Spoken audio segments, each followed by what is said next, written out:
Welcome to The Discerning Mother, the podcast for Jesus-loving moms who want to tune out the noise and tune into God's design for motherhood. I'm Brigid, a board-certified women's health coach, holistic health practitioner, birth nerd, and homeschooling mom of 5. I help moms to heal their minds and bodies, trust their instincts, and embrace the beauty of the way God created them. Here we talk about birth, hormones, motherhood, faith, and anything else. Let's go. All right, welcome back to the Discerning Mother podcast. I want to do this episode because I was reflecting back on my own experiences with becoming pregnant with my first baby. Now, just a little bit of background. I did not know anybody growing up who was pregnant. I didn't know babies.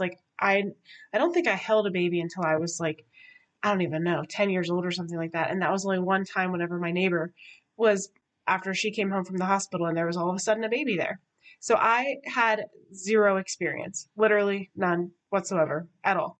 And so when I became pregnant with my first, I did what everybody kind of tells you to do, which is to go to the OB that you've been seeing since you were 18 years old, to follow their checklist or do whatever it is that they tell you to do. Not really question anything and just kind of go along with the status quo for the ultrasounds, the tests, the shots, everything like that, until you give birth, in which case then you should have the epidural and just hope that everything goes well. And if it doesn't, then you just have an emergency C-section, right?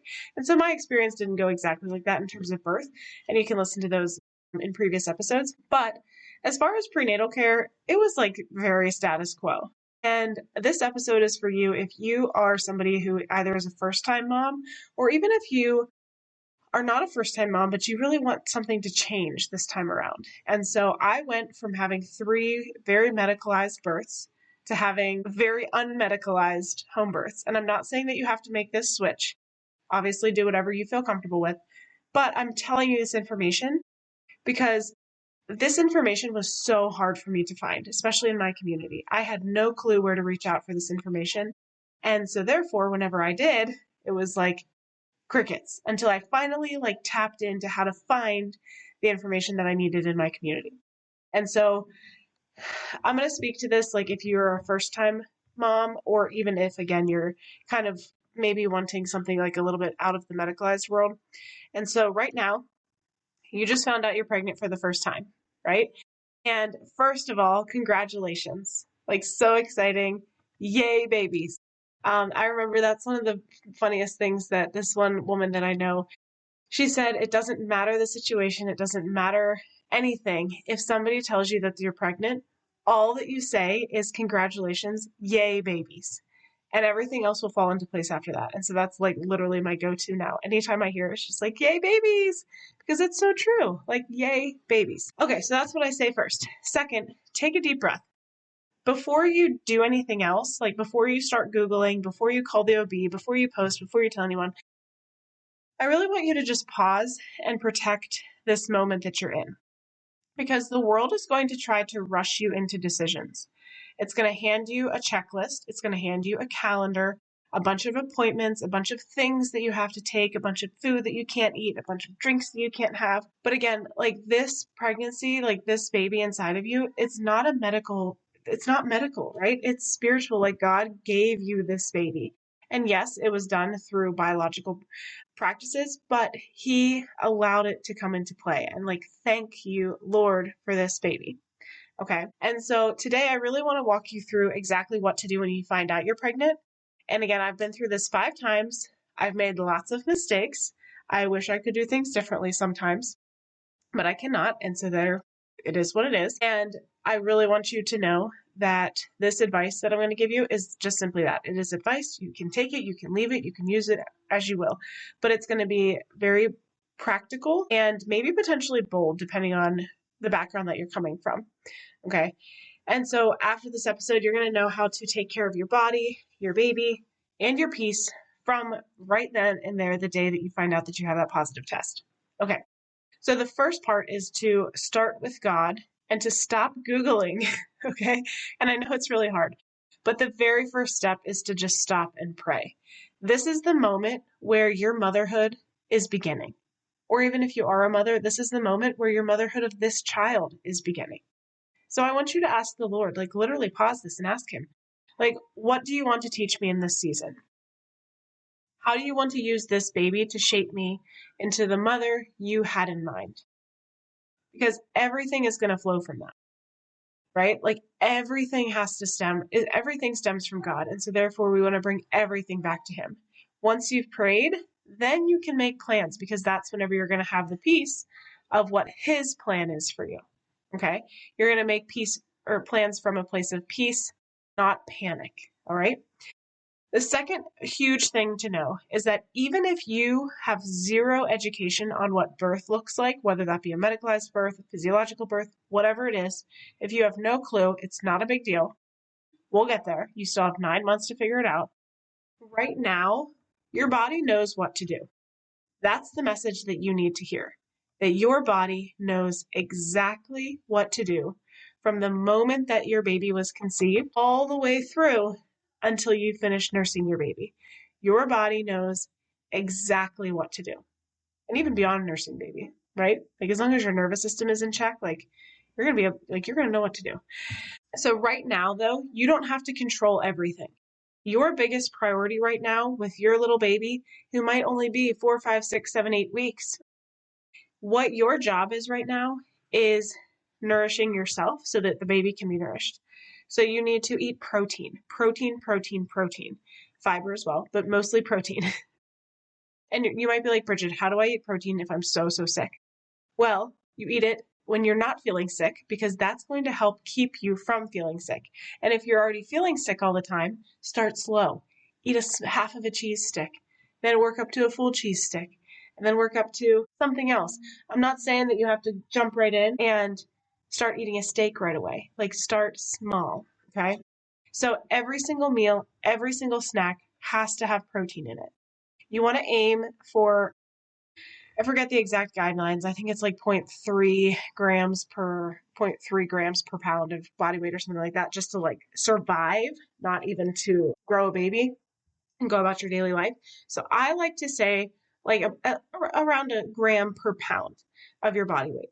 And so like right now, if you weigh 100 pounds, you would aim for about 100 grams of protein. If you weigh 150 pounds, you would aim for about 150 grams of protein. You do not have to worry so much if you're like, if you only reach like 135 grams of protein, but you weigh 150 pounds, like it's okay. Like just do your best. So the reason that protein is so important is because it really is going to stabilize blood sugar. This is huge when it comes to morning sickness.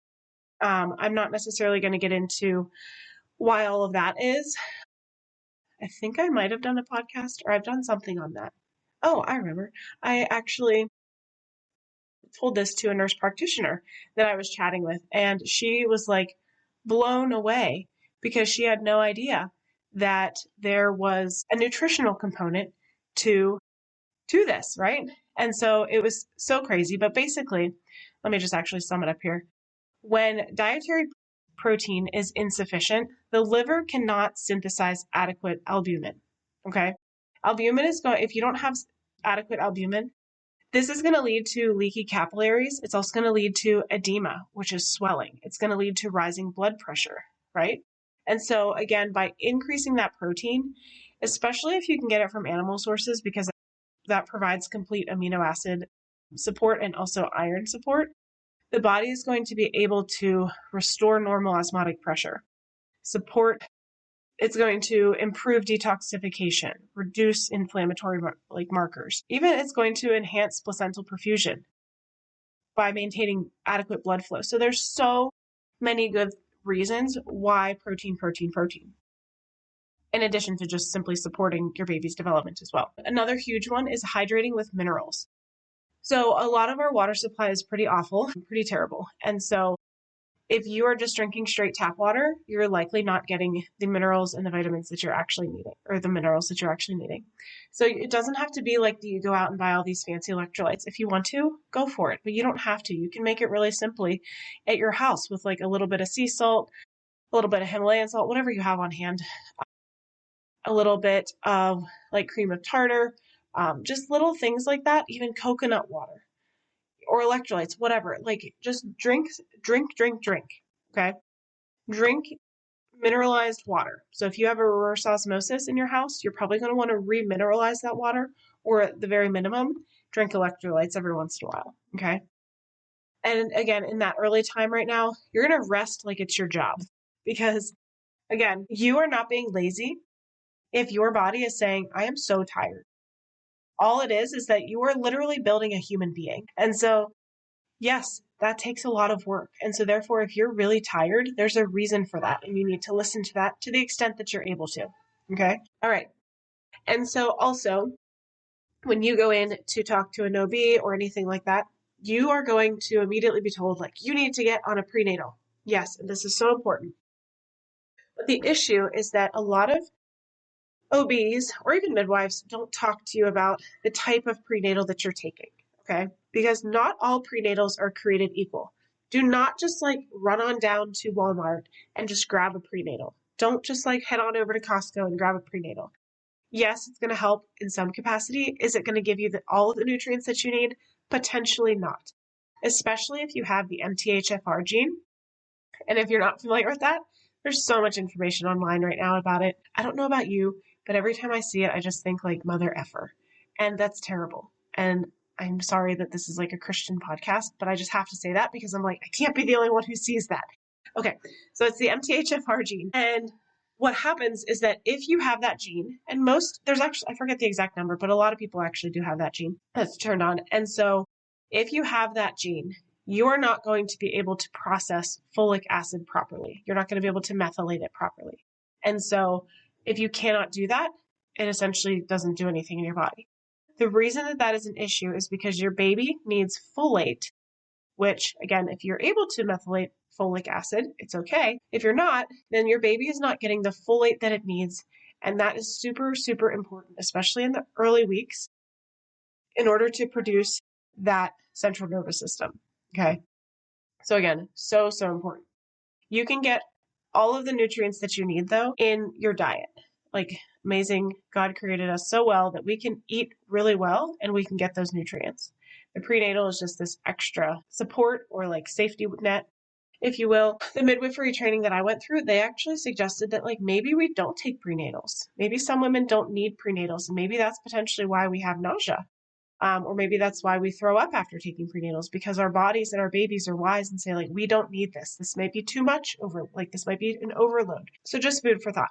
And so what I use, and I personally recommend to clients, is Juice Plus. The reason I recommend this is because it is a food-based vitamin, okay? Literally, it has a food label. It does not have a supplement label because it's not a supplement. It is literally a food. It's so easy on digestion, especially in that first trimester when nothing sounds good. It literally is, it's all in the US, which is amazing. They take the fruit at peak ripeness, they pick it, and then they essentially blend everything up all together. So you're getting the peel, you're getting that fiber, you're getting the seeds, you're getting all of these things, and then they put it into a powder. And you can either drink it or you can take capsules, or even like the kids, they can take the gummy version of it, which does have a little bit of sugar, but it means that they're getting the fruits and veggies. And so again, that's what I recommend because again, it's food. It's food. You can also add in liver, which is amazing. You can take it just straight, or some people put it in smoothies or like put it in pasta sauce and things like that. So keep it simple. So don't just think that you have to stick to like the prenatal that you buy at Walmart. You can do what feels good for you. Okay. If you want that Juice Plus link, all you have to do is just like email or comment juice, and I'll send that to you and you can check it out. It's an amazing product. Okay, now I want to talk about how to navigate the system really wisely. So again, most women are just going to call their OB whenever they find out that they're pregnant, and which is fine. If that's what you want to do, then do it. But the thing that you need to know is that you have options. So you don't have to do anything just because it's routine. Okay. So you don't have to go to the OB just because that's what everybody has always done. If you're thinking like, maybe I want to use a different OB. Maybe I want to go to a different hospital. Maybe I want to go out of state or whatever it is. Like, you can do that because guess what? It's your body and your baby. So you have the decisions in your hands. It's just a matter of being educated and making those decisions. One thing to really keep in mind is depending on your state, if you're in the US, even if you're out of the country, depending on where you live, there might be different restrictions on certain presentations or certain developments that occur during pregnancy. So for example, in Florida or in California, it might be illegal for a midwife to assist with a breech vaginal birth. So that's something to keep in mind. Now, again, you're not going to know if your baby is really breech until, honestly, like right up until they're born, but it's still a potential that it can occur. Okay, so just keep that in mind. Or say even twins. A lot of times, a lot of OBs are not trained in assisting with vaginal twin births. And so if that's something that you're desiring, you're going to need to do a lot of education or a lot of research to figure out where can I be supported and have a vaginal twin birth, or even VBACs. A lot of OBs are not comfortable with VBACs. And so again, you're going to need to do the research. Is this OB or is this midwife even comfortable with supporting a vaginal birth after cesarean? And so there's just all of these little nuances that you really want to keep in mind. If you have any questions, please reach out to me. Happy to help point you in the right direction. And so again, this is something though that you want to keep in mind if and when you are choosing a practitioner or somebody to support you. Because again, they are not all the same. OBs are trained in surgery. They're literally surgeons, which is amazing. They do amazing, amazing things. However, a lot of OBs have never actually seen an unmedicated vaginal birth. And I know that for a fact because I've spoken to some of them, and also because the OB that I saw for my first 3 pregnancies, he said that I was the most recent unmedicated vaginal birth that he'd seen in the last 5 years, which is insane. Now, granted, I live in a small area, but still, it's pretty wild. So again, start thinking about your options now, not just what it is that you want right now, but also what potentially could happen in 9 months or so. Okay. So at that first appointment, if you go into an OB's office or even a midwife's office, depending on the person, you're going to have the 8-week ultrasound. The ultrasound technology can be helpful. Yes, especially at 8 weeks because it confirms that you're pregnant. It also is able to give you a pretty good indicator of the date of pregnancy. So if you were not tracking your cycle, you might not actually know when you conceived or when you ovulated. And so therefore that dating ultrasound can be helpful.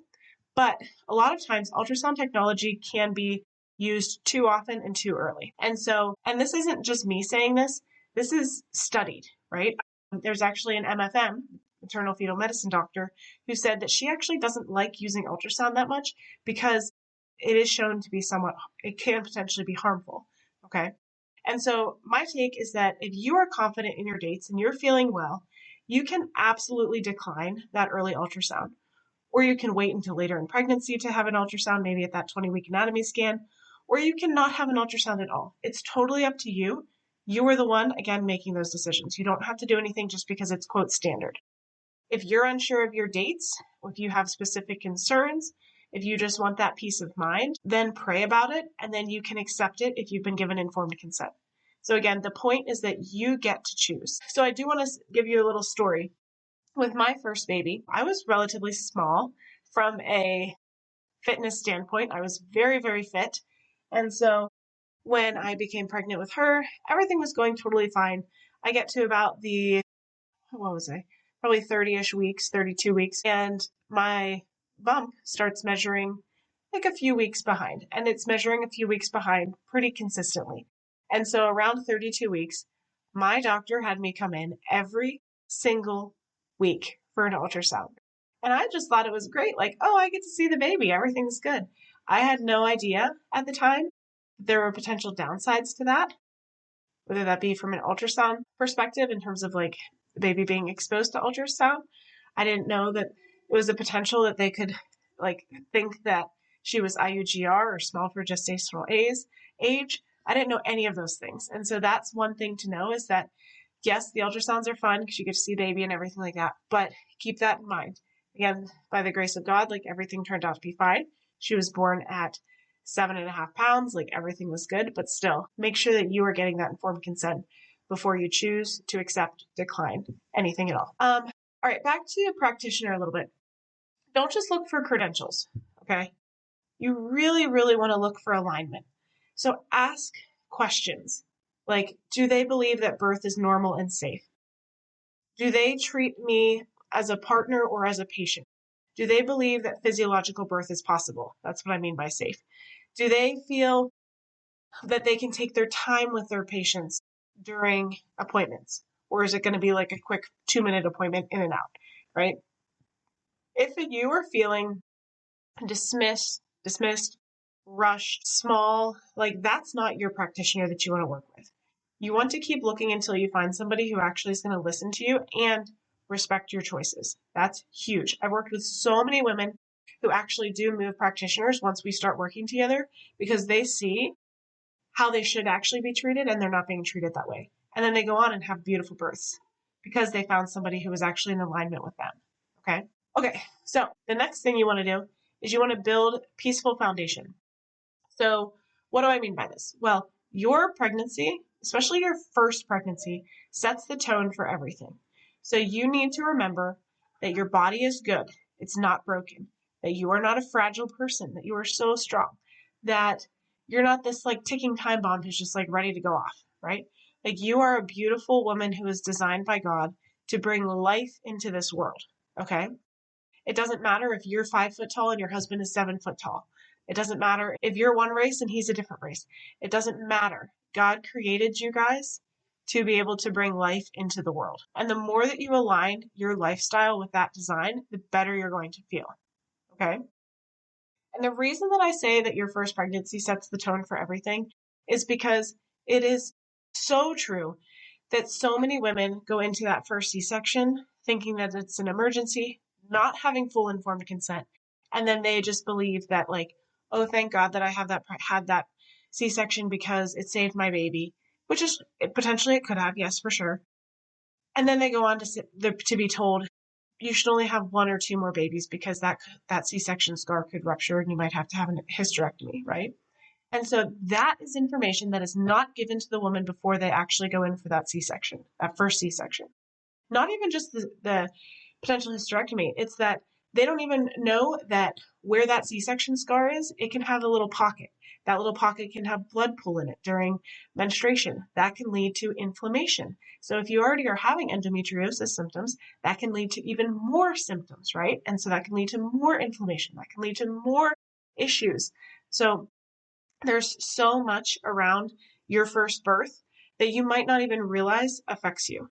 Especially, again, we talked about C-sections, but let's talk about nursing, breastfeeding. If your first baby has trouble nursing, you're going to move into all of your other pregnancies saying like, oh, my babies don't nurse, I'll just have to bottle feed. Like, no, that is not at all true. Okay. Same thing with like sleeping. Same thing with like, is the baby fussy? Like all of these different things. If you move into that first baby thinking a certain way or being told by culture that they are a certain way, then that's going to shape how you think about subsequent babies or even yourself. Okay, so again, it's so, so important. Okay, now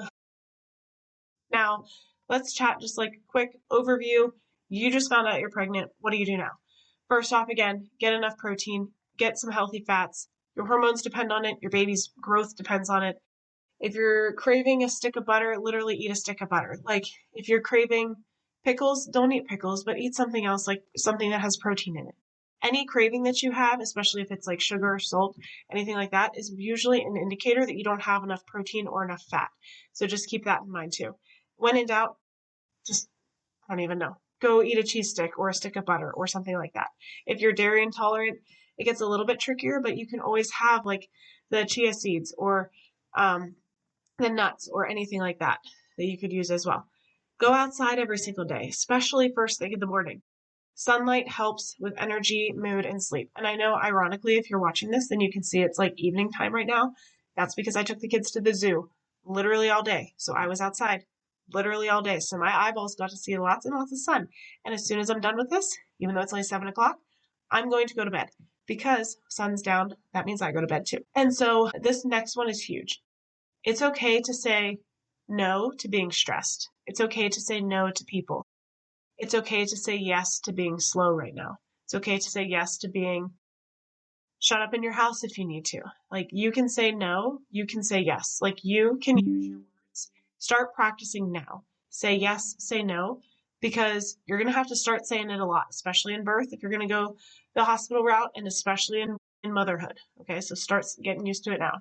What else? Oh yeah, okay, so go to bed early. So growth hormones, healing, baby development, these things all happen while you rest. And so right now, if you want somebody to walk you through this step by step, how to eat, how to move, how to rest, how to pray, how to prepare for birth in a really peaceful way, I actually teach that inside of my birth course. If you want that course, just send me a message of birth course and I can walk you through how to get access to that. If you are newly pregnant, and again, you really want to trust your body, you want to protect your peace, you actually want to enjoy your pregnancy, again, I really want to invite you inside of the birth course. It's everything that I wish I'd known my first time.